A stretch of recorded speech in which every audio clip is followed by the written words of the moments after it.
कल इस देश के विदेश मंत्री ने डॉक्टर एस जयशंकर ने कुछ ऐसी बातें कही अपने राजनीतिक प्रतिद्वंदियों के खिलाफ। तो आप बयानबाजी करिए, इसमें कोई दिक्कत नहीं है और आप लगातार करते रहते हैं। वो कई बार फूहड़ होती है, वो कई बार इम्मच्योर होती है, उससे भी दिक्कत नहीं है। लेकिन जो आपने कल चीन को लेकर एजेंसी को एक दिए अपने वक्तव्य में बोला, वो वाकई में चिंताजनक है। और वो चिंताजनक इसलिए है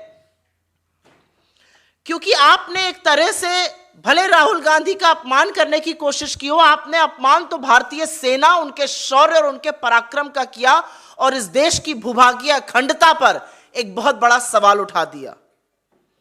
उनका कहना था और मैं यहां पर कोट करती हूं, they meaning China is the bigger economy, we are the smaller economy, we can't go and pick a fight with them. 20 जवानों की शहादत हुई है 2020 में गलवान वैली में, और हमारे देश के विदेश मंत्री कह रहे हैं क्योंकि हम छोटी अर्थव्यवस्था है तो हम बड़ी अर्थव्यवस्था को अटैक नहीं कर सकते, चीन आपके घर में घुसकर बैठा है।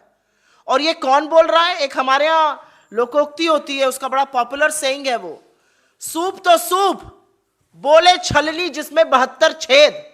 क्योंकि इसी इंटरव्यू में उन्होंने और डींग हाँकते हुए बोला कि मैं लॉन्गेस्ट सर्विंग चीन में भारतीय का राजदूत रहा हूं, longest serving Indian ambassador in China. यह डींग भी उन्होंने हाकी। तो यह कह देना कि हम छोटी इकोनॉमी है, हम बड़ी इकोनॉमी को जाके अटैक थोड़ी कर देंगे।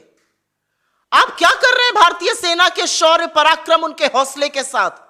आपको क्या कहना है उन सैनिकों का जो बर्फ में, आंधी में, गर्मी में, बरसात में खड़े होकर हमारी भूभागीय अखंडता का, हमारे बॉर्डर्स की सुरक्षा करते हैं, कि हम छोटी इकोनॉमी है?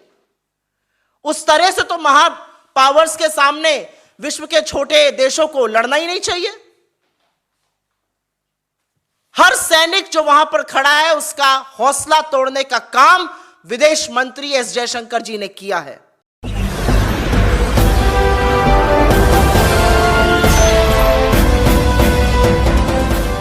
देख रहे हैं लाइव न्यूज 99, राष्ट्र सबसे पहले।